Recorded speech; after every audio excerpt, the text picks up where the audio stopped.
అదే విధంగా ఆనాడు భూమి కోసం, భుక్తి కోసం, విముక్తి కోసం పోరాటాలు జరిగిన తర్వాత శ్రీమతి ఇందిరాగాంధీ గారు గుర్తించిన ఈ దేశ ప్రజలు, ఈ పేదవాళ్ళు ఏం కోరుకుంటున్నారో, ముఖ్యంగా దళితులు, గిరిజనులు, ఆదివాసీలు, బలహీన వర్గాలు, మైనారిటీలు ఏమి ఆశిస్తున్నారో, ఏం కోరుకుంటున్నారో ఆలోచన చేసి ఆనాడు శ్రీమతి ఇందిరాగాంధీ గారు ఇచ్చిన నినాదం రోటీ కప్డా ఔర్ మకాన్.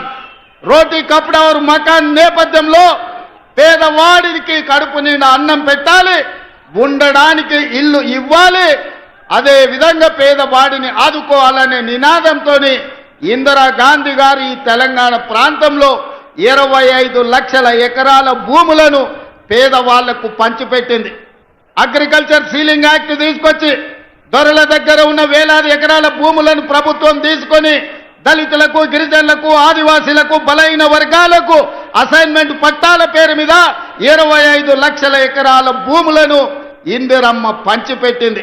అందుకే ఇయాలటి కూడా ఇళ్లల్లో దేవుడి ఫోటో పక్కన ఇందిరమ్మ ఫోటో పెట్టుకునే సంస్కృతి మా తండాలలో, మా లంబాడ సోదరుల ఇళ్లలో మనం చూడగలం. అదేవిధంగా ఆనాడు రోటీ కప్డా ఔర్ మకాన్ తర్వాత పేదలలో చైతన్యం వచ్చింది. పేదలు పంట పండించాలి, తెల్ల బువ్వ తినాలి అని ఆలోచన చేసింది.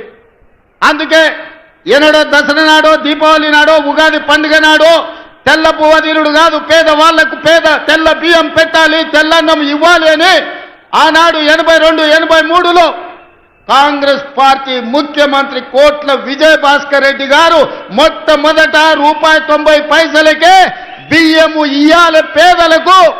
పండుగ రోజే కాదు, ప్రతిరోజు వాళ్ళ ఇళ్లలో పండుగ చేసుకోవాలి, తెల్ల బువ్వ పెట్టాలి అని మొట్టమొదట విజయ్ భాస్కర్ రెడ్డి గారు ఆలోచన చేసి పథకాన్ని తెచ్చింది.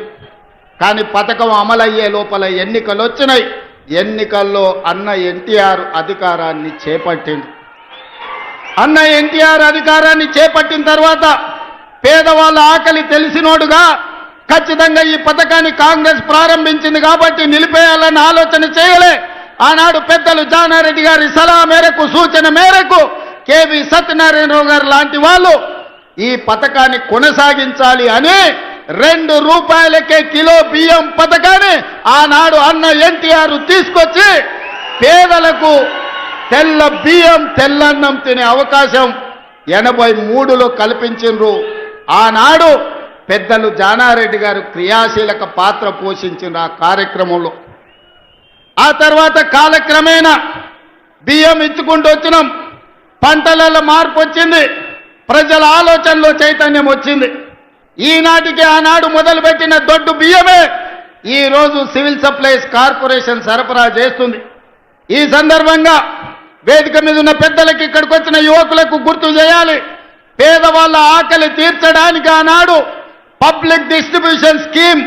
ఈరోజు మనం ఏదైతే రేషన్ షాపులు అంటున్నామో 1957లో పండిత్ జవహర్లాల్ నెహ్రూ గారు మొట్టమొదట ఈ ప్రాంతంలో ప్రధానమంత్రిగా ఉన్నప్పుడు పేదలకు ఆహార భద్రత కల్పించాలని 70 ఏళ్ల క్రితమే పీడీఎస్ విధానాన్ని కాంగ్రెస్ పార్టీ తీసుకొచ్చింది.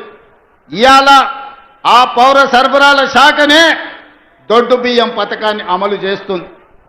మేం బాధ్యత చేపట్టిన తర్వాత 2000 పైగా మిల్లర్లు ఉన్నాయి ఈ ప్రాంతంలో. రైసు మిల్లులకు ప్రతిదీ మిర్యాలగూడ, హుజూర్ నగర్, కోదాడ ప్రాంతంలో దేశంలోనే అత్యధికంగా ఒడ్లు పండించే ప్రాంతం. ఇవాళ నల్గొండ జిల్లాలో 12 లక్షల ఎకరాలలో వరి పండిస్తున్నారంటే ఇక్కడి రైతాంగం ఒడ్లు ఎన్ని పండిస్తారో. ఈ రోజు ఈ దేశంలోనే అత్యధికంగా ఒడ్లు పండించే రైతులు ఈ ప్రాంతంలో ఉన్నారు. ప్రభుత్వం ఏర్పడ్డ తర్వాత పెద్దలు ఉత్తమ్ కుమార్ రెడ్డి గారితో మాట్లాడినా. మేము సివిల్ సప్లైస్ కార్పొరేషన్ సమీక్ష చేసినాం. మిల్లర్ల దగ్గర ఆనాటి ప్రభుత్వం 21,000 కోట్ల రూపాయల వడ్లను మిల్లర్ల దగ్గర తాకట్టు పెట్టింది. మిల్లర్లను పిలిచి సమావేశం పెట్టి ప్రభుత్వం 21,000 కోట్ల రూపాయల వడ్లు మీ దగ్గర దాచిపెడితే ఎక్కడునే లెక్క చెప్పుండ్రి, లెక్క చెప్పకపోతే పైసలు కట్టుండ్రి అంటే పైసలు కట్టేటోడు లేడు, వడ్లు ఇచ్చేటోడు లేడు. అదేవిధంగా ఈరోజు రేషన్ షాపుల్లో దొడ్డు బియ్యం పోతే ఉచితంగా ప్రతి మనిషికి రాష్ట్రంలో 3 కోట్ల మందికి ప్రభుత్వం ఉచిత బియ్యం ఇస్తే ఆ బియ్యం 10 రూపాయలకు మళ్ళా మిల్లర్లే కొంటుండ్రు. ఆ మిల్లర్లు మళ్ళా ప్రభుత్వానికి 30 రూపాయలకు సరఫరా చేస్తున్నారు. ఈ సైక్లింగ్ మొత్తం అన్ని చూసినాం, ఆలోచన చేసినాం. ఇవాళ ముఖ్యమంత్రిగా ఎన్నో రకాల ప్రయత్నం చేసినాం. 7,000 కోట్ల రూపాయల వడ్లను అమ్మాలని టెండర్లు పెట్టినాం. ఇవాళకి 3,000 కోట్లకు సంబంధించిన వడ్లే వచ్చినాయి, కానీ మిగతా మిల్లర్లు సహకరిస్తలేరు. దీనికి ప్రధానమైన కారణం దొడ్డు బియ్యం ఇవ్వడంతో పేదవాళ్ళు దొడ్డు బియ్యం ఈరోజు వండుకుంటలేరు, తింటలేరు. ప్రతివాడు సన్న బియ్యం తినాలన్న ఆలోచన, కుటుంబాల ఆర్థిక స్థితిగతులు మెరుగాయి. ఈరోజు మనం పంచిపెట్టే దొడ్డు బియ్యం పేదవాడు వండుకుంటలేడు, తింటలేడు. ఇది మిల్లర్ల మాఫియా లేకపోతే దళారుల చేతుల్లోకి ఈ దొడ్డు బియ్యం వెళ్ళి 10,000 కోట్ల రూపాయలు ప్రతి సంవత్సరం దళారుల దోపిడీకి గురైతున్నాయి. అందుకే ఆలోచన చేసిన పెద్దలు ఉత్తమ్ కుమార్ రెడ్డి గారితో మాట్లాడిన, సహచర మంత్రివర్గ సభ్యులతో చర్చించిన, బట్టి విక్రమార్క గారిని ఒప్పించిన, ఇక దొడ్డు బియ్యం కాదు, ప్రతి పేదవాడికి ప్రతి ఒక్కరికి 6 కిలోల సన్న బియ్యం ఇవ్వాలి. ఉగాదో, దీపావళి, సంక్రాంతి పండుగ కాదు, పేదవాడి ఇంట్లో ప్రతిరోజు పండుగ ఉండాలి, సన్న బియ్యం వండాలి, పేదవాడి కడుపు నింపాలి. ఆ బాధ్యత మేము తీసుకోవాలి. సోనియమ్మ నాయకత్వంలో ఆలోచన చేసినాం. ఇవాళ మిత్రులారా, ఇందిరమ్మ రోటీ కప్డవర్ మకాన్ తర్వాత, విజయభాస్కర్ రెడ్డి ఎన్టీ రామారావు గారి బియ్యం పథకం తర్వాత శ్రీమతి సోనియా గాంధీ గారికి ఈ దేశం రుణపడి ఉండాలి. చట్టబద్ధత లేదు.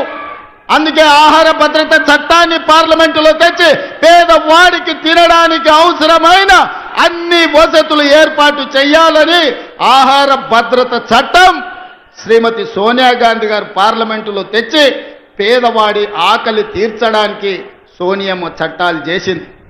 పెద్దలు చెప్పేటోళ్ళు, మా నాయనమ్మ చిన్నప్పుడు అనేది, భార్య జీతం చూస్తుంది, అమ్మ ఆకలి చూస్తుందని.